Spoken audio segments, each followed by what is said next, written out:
Akili isiyo asili, artificial intelligence, kifupi kama AI, ni teknolojia inayobadilika kwa kasi. Ni teknolojia ambayo matumizi yake yanahitaji mabadiliko ya sheria, taratibu katika tasnia mbalimbali.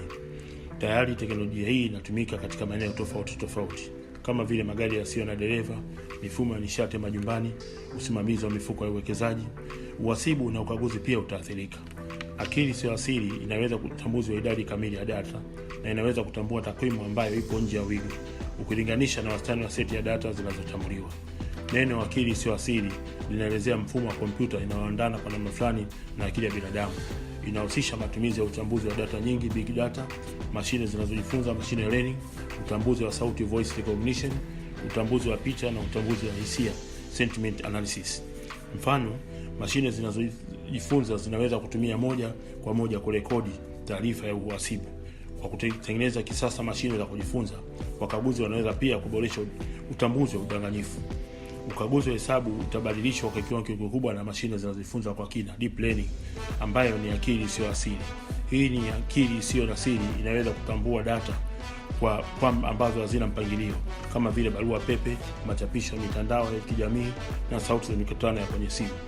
Mfano wa jinsi akili isiyo asili inaweza kutumika kwa ukaguzi ni katika mapitio ya mikataba.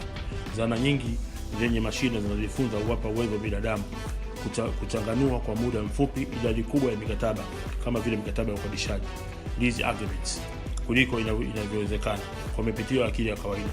Katika majaribio hivi karibuni, zana akili isiyo asili ziliweza kutoa taarifa ya usahihi kwa kiwango cha juu sana ukilinganisha na uwezo wa mkaguzi mwenye uwezo wa binadamu wa kawaida.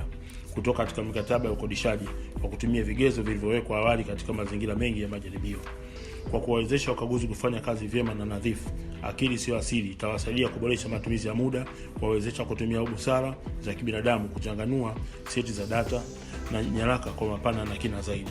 Pia inawezesha wakaguzi kuuliza maswali bora kwa kutumia akili isiyo asili katika kufanya kazi na wakuu wa idara za uhasibu, kamati za ukaguzi na bodi za makampuni.